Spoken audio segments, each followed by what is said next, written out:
Spoken Sanskrit. Kim karoti. So in the morning to your spouse, you can say Kim karoti uttishtami. I get up. Kim karoti prakshalanam karomi. I have a wash. Kim karoti. Now you will say I practice yoga. Yogasya abhyasam karomi. Like I'll change it to Kim karoshi now. This is second person. Kim karoshi. Answer. Dhyanam karomi. I meditate. Even though you probably won't answer that while meditating, right? So you'd be like, get out of the room. Okay, next one. Kim karoshi. Now you say, I perform a puja. Pujam karomi. Kim kadasi. And you say, I eat breakfast. Alpaharam kadami. I go to the toilet. Shauchalayam gacchami. Shauchalayam gacchami. Shaucha is it's a neuter. It's a nice word. Shaucham. That means purity or cleanliness. And alaya, see these two words, alaya and shaucha, that's a compound, is abode or asylum or house. So next time you go to someone's house, you can tell them,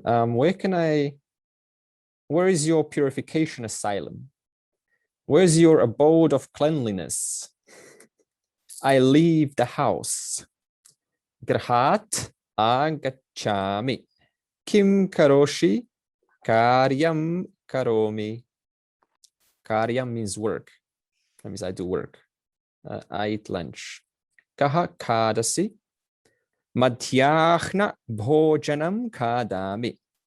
I eat lunch. Madhyahna means middle. That means middle of the day. Middle food. I return home. Next one. Graham pratyagachami.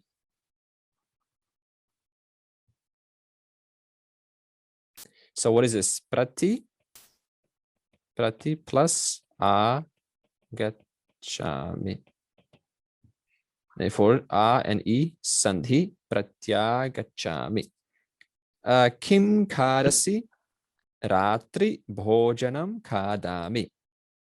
Kushalamasti va. Is your health okay? And then you can say, Shrantaha asmi. Shrantaha asmi. I am fatigued or tired. I go to sleep.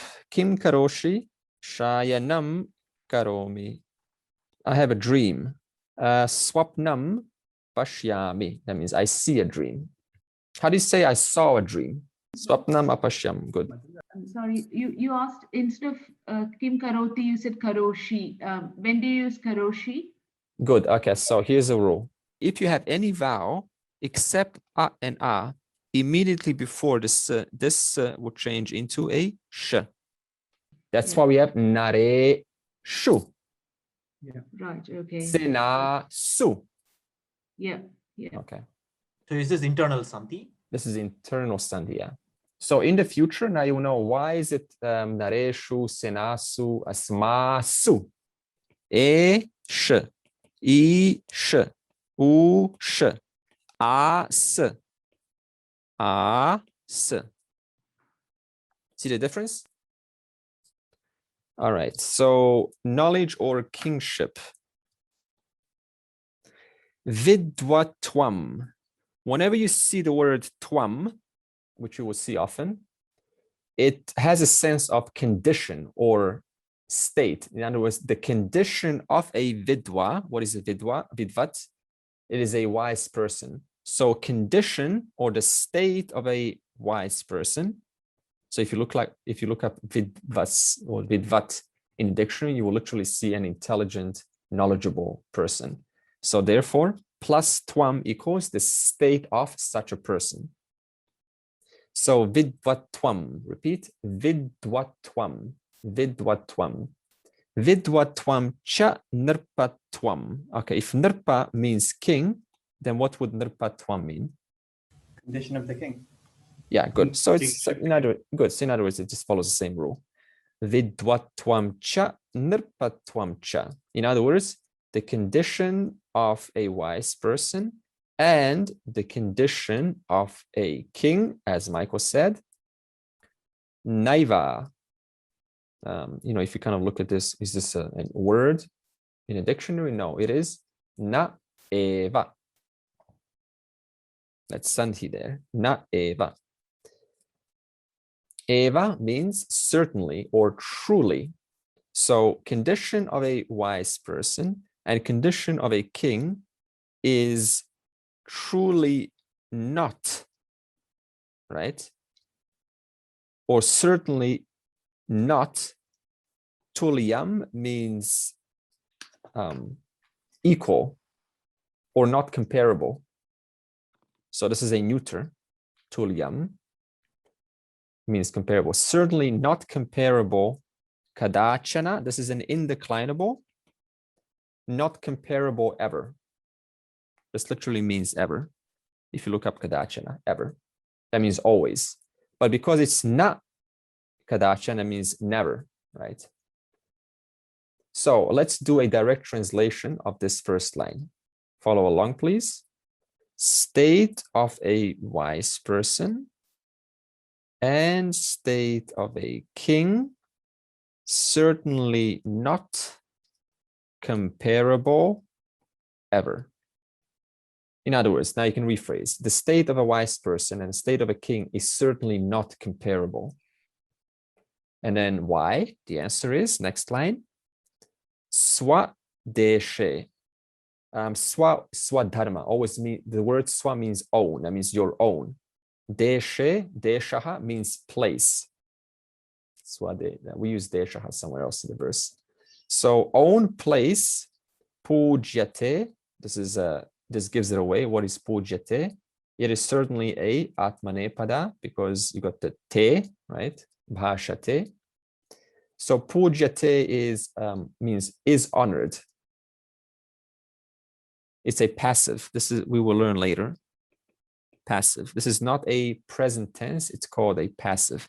It literally means is honored or is respected. I guess we'll learn this in volume 2, what passives are. So swadeshe pujyate raja. In other words, in own place, you see this is a locative, right? Deshe. In own place, king is honored. And then you can put in between here parantu, right? But vidwan, a wise person, sarvatra, everywhere, pujyate, is honored. So therefore, what is it saying?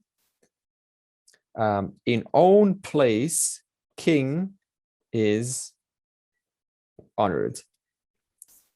Whereas, it doesn't say whereas, I'm just adding whereas in between. Whereas a wise person is honored everywhere.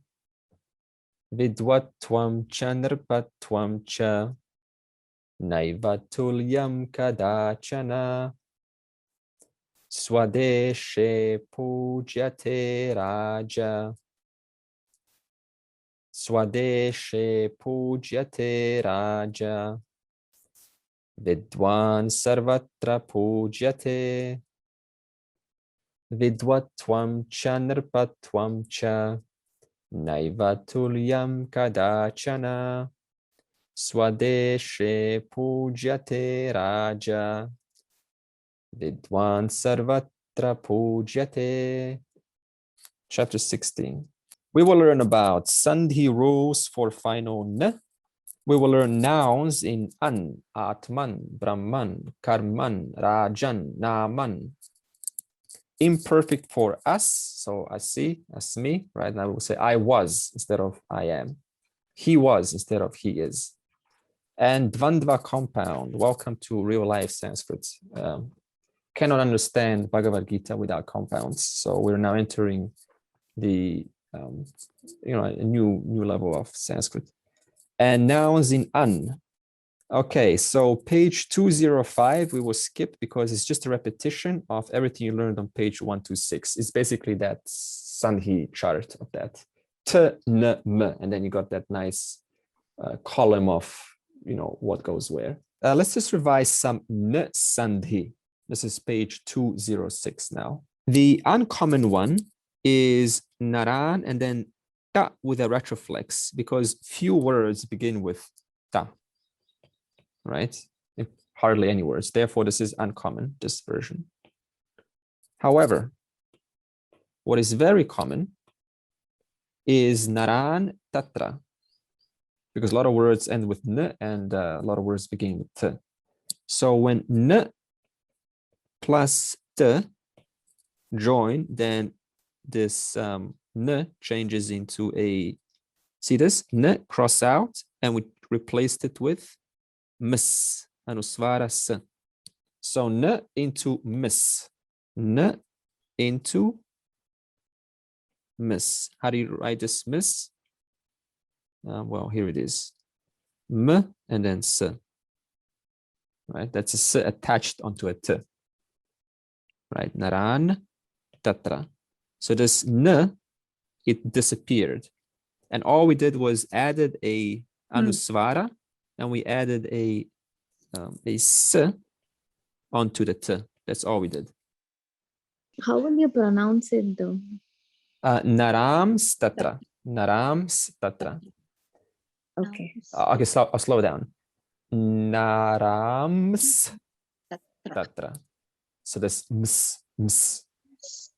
Now, Naran Shobhante. So lots of men shine. All right, so here it is. N plus sh. What's going to happen? The N, so this N is going to change into a N with a wave on top. And that N with a wave equals right here, right? So firstly, that's what happened. From N into that kind of N with a wave. I think it's called palatal. It is called a palatal N. So the N with a wave is called a palatal N. And then the sh changed into a ch. Oh dear. Like, why extra complications? So two things happened. N changed into a palatal N with a wave, and the sh changed into a ch. So this should be given away already, this little wavy N, right? So when you see this wavy N just kind of like hanging there in the middle of nowhere, then it kind of gives away some sandhi. And then you say chobhante, or should be then shobhante. So repeat. Sh, ch, shobhante, chobhante, shobhante, chobhante, shobhante, chobhante. Andre, is it because when we say the word naran, if with the wave, because it's going to the palate, you can't say the sh, you have to say cho, because it comes back the tongue in front? Yeah, that's one of the reasons. So yeah, you can say that, just for optimizing your tongue. So I'm trying to understand why we're changing it. It's definitely, Sunny always has to do with optimizing the tongue movement. So you don't have a sore tongue after speaking Sanskrit. Yeah. So Naran Shobhante into Naran Chobhante. Now, good news. You don't have to change this sh into a ch. You can keep it sh. That's why it says or. However, it's a much more rare. So this is when you leave the Shobhante alone, unfortunately, that's the rare version. It would be nice if it was a more common version. So if you leave the sh alone, then it's just naran, right? You just put the wavy n and attach it onto the sh. So that's pretty easy. Naran shobhante, just like how you would expect in a non-crazy world. Naran shobhante. If there is a short vowel before a n, then the n doubles, right? Because there's a short vowel, this n will double and it will get attached onto atra. Rajan, double n, atra. Why is it double n? Because the vowel is short. If you have a long vowel, for example, naran atra, right? Then you don't double, you just leave it alone. You just attach it together. See? So right here, long a does not make this n, n. In other words, the long a saves the n from doubling. Let's go through new paradigm. So far, we have learned about paradigms whereby the stem always remains the same, no matter what. Gacha, gacha, gacha. Bhash, bhash, bhash. And all you do is you add the endings, but the stem always remains the same. Sena, sena, sena, all throughout the place. Now, when it comes to words that end with a an, then the stem will undergo 3 kinds of changes. Therefore, the stem will no longer remain the same. So it's not going to be just raja, raja, raja all over the place. It's going to change. How so? In 3 different ways. I'm going to show you on Little Red Book. Go to Little Red Book now on page 15. You can do your Devanagari version also. It's just a replica of what's inside the book. So we can see that the paradigm will change in 3 different ways. The red ones, what I've circled, you know, the red ones are the strong ones. This is the strong form. This is whereby the stem will always end with a an. An. There it is. Rajan, an. This is the exception because of sandhi. You cannot end the word with a n. So raja. So it's like technically rajan, but because of sandhi, you take out the n. Okay. So what do we learn so far? The strong form of these words that end with a an will cause the word to end with a an. Right? Long a, n. An, right? An. The middle form, the green ones, that is, there it is, the middle, will cause the word to end with a Okay? Raja, raja, raja, raja, raja, raja, raja, raja. That's pretty obvious there. And then you just add the endings. Byam, byam, byam. This is all you're already familiar with. And then the weak form, the black ones, or just the unmarked ones, will cause the end to change into a n. Raj, there it is. Now, you say, why is it a wavy n? Why is it not n, right? Because of sandhi. So sandhi changes the ordinary n into a wavy n. Okay, there it is. N, n, n, n, n, n, n, n, n. So far, what do we learn? Words that end with a an will have their stems changed in 3 different ways. Strong form, middle form, weak form. The strong form will cause the stem to end with a an. The middle form will cause the stem to end with a a. The weak form will cause the stem to end with a n. Okay, so let's go through the paradigm. And I want you to focus on the highlights here, the red highlights, just to indicate how it is all indeed consistent. So it's not all over the place, it's consistent. Raja, Rajanao, Rajanaha. Again, Raja, Rajanao, Rajanaha. Accusative, king, kings, kings. Rajanam, Rajanau. Rajnaha. With the king, with the kings, with the kings. Rajna. Senaya. So it's kind of this consistency. Rajna. Rajabhyam. Rajabhi. For the king, for the kings, for the kings. Stated. Rajne. Rajabhyam. Rajabhyaha. Ablative. From the king, from the kings, from the kings. Rajnaha. Rajabhyam. Rajabhyaha. Next one, of the king, of the kings, of the kings. Rajnaha, so you can see they're always the same there in most cases.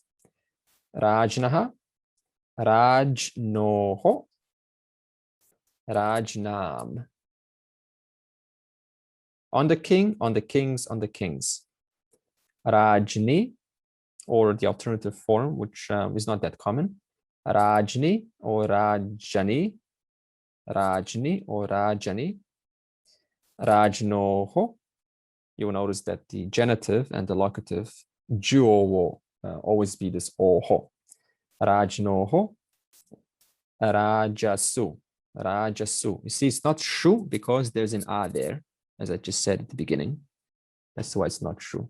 And then vocative, when you're calling out the king, Rajan, Rajanau, Rajanaha. In other words, the vocative always replicates the nominative, except the single. So this is the Rajan paradigm. Okay, any questions before we move on to Atman? Andre, I did not understand what you meant by the strong, middle, and weak. Okay, good. So Bimao is asking, what is the context of the strong middle? Why just introduce this whole concept into a paradigm? When I say strong, middle, weak, all I meant was this paradigm, the stems of this paradigm will undergo three kinds of changes. These changes are called strong change, middle change, weak change. So you can see that the Raja is not consistent everywhere, right? Raja, but you got the Raja here. You got a short A, you got a long A. And then you got this N here, right? So there's three kinds of changes there. And these changes are called strong change, middle change, and weak change. Okay. Yeah. If you turn to Little Red Book X, right at the beginning, Roman 10 or X, just after tricky combinations, generic endings phenomenals. So see how these endings are there. Visarga, a, e, aha, aha, e, right? Now go to Little Red Book, back to page 15. Now Raja, okay, that's a Visarga, so there's no correlation there. But Rajanam, there. Rajna, instrumental, long A at the end. Dative. Rajne, A, ablative. Rajnaha, aha. Genitive. Rajnaha, aha. Locative.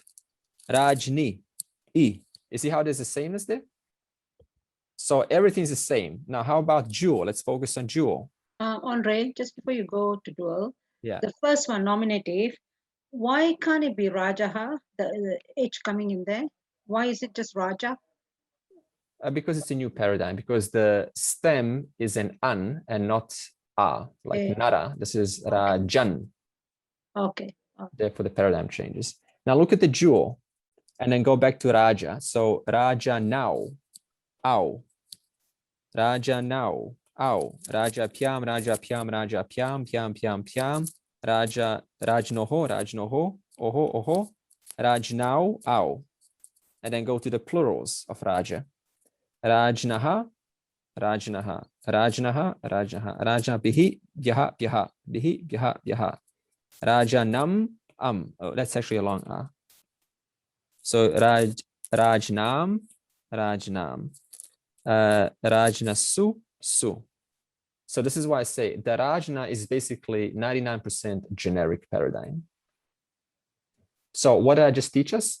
This generic paradigm that we're looking at on X basically applies to most paradigms in Sanskrit. So if you can memorize this, you are good with paradigms in Sanskrit. as we have just demonstrated with Raja. Will it follow any other as well, like Naraha or? Yeah, Naraha.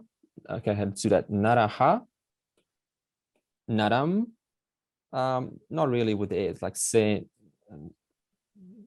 Senaya, right? Naraya, not really. Senayai, not really. But you got like Senaya ha, Senaya ha. So not really, but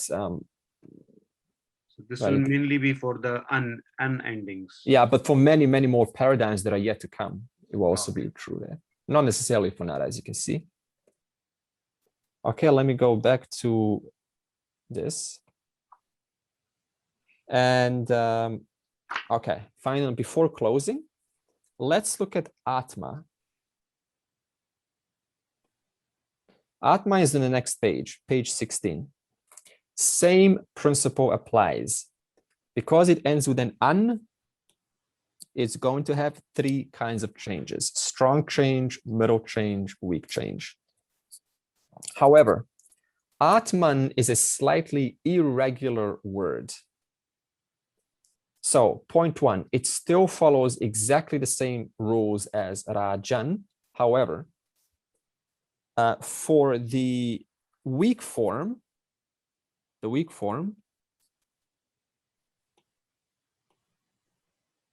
instead it's going to add a before the n.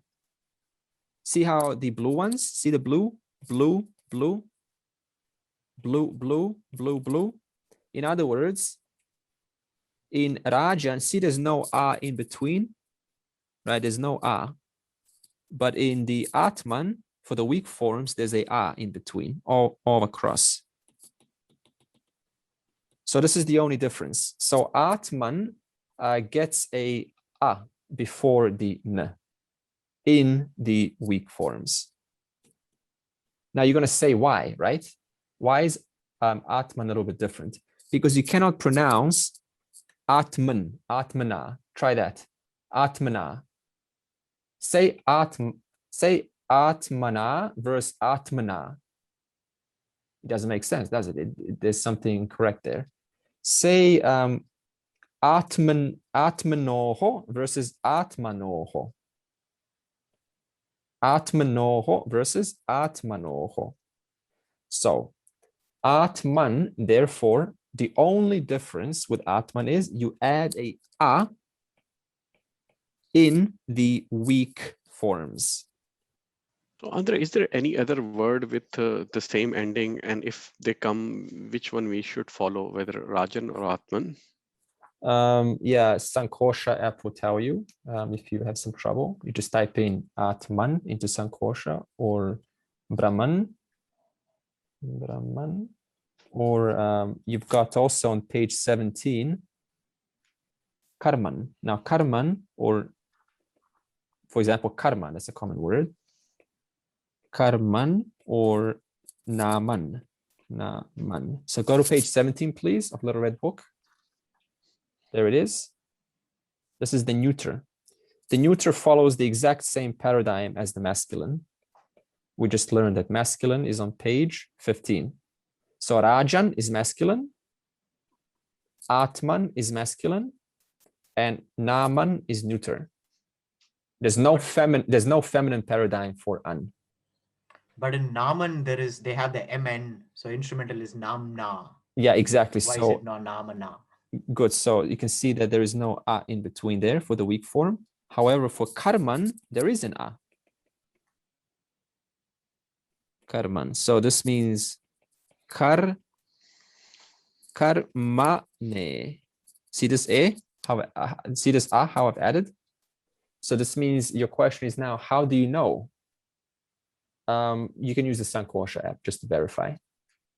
So neuter on page 17 is exactly the same as Rajan on page 15, except nominative and accusative is different. So let's just go through the nominative and accusative for Naman. Nama, Namni, namani. Nama, namni, namani. So you will notice that nominative to accusative for neuters are always the same. There's no difference. And finally, vocabulary. Page 214. Atma, self. This is obviously nominative, singular. Action, karma. This is neuter, singular. Krishna, black. So how do you say black army? Krishna Sena. Black man. Krishnam Naram, or Krishnaha Naraha. Krishnaha, which also means Krishna. So both words, black and Krishna. Nama, name. This is not the other name, like by the name of, like Naraha, Ramaha, Nama, man by the name of Rama. This is just literally name. Priya, dear or beloved. Dear army, Priya Sena. Priya Nadi, dear river. Okay, next one, pleasant. Ramaniya, king, Raja. Okay, white, Shukla. White fruit, Shuklam Palam. White man, Shuklaha Naraha. White army, Shukla Sena. Shining, bright or beautiful, Shobhana. If you're qualifying Sena, then you say Shobhana Sena. If you're qualifying Nadi, like shining river, then say Shobhani Nadi. That's why you can say A or E.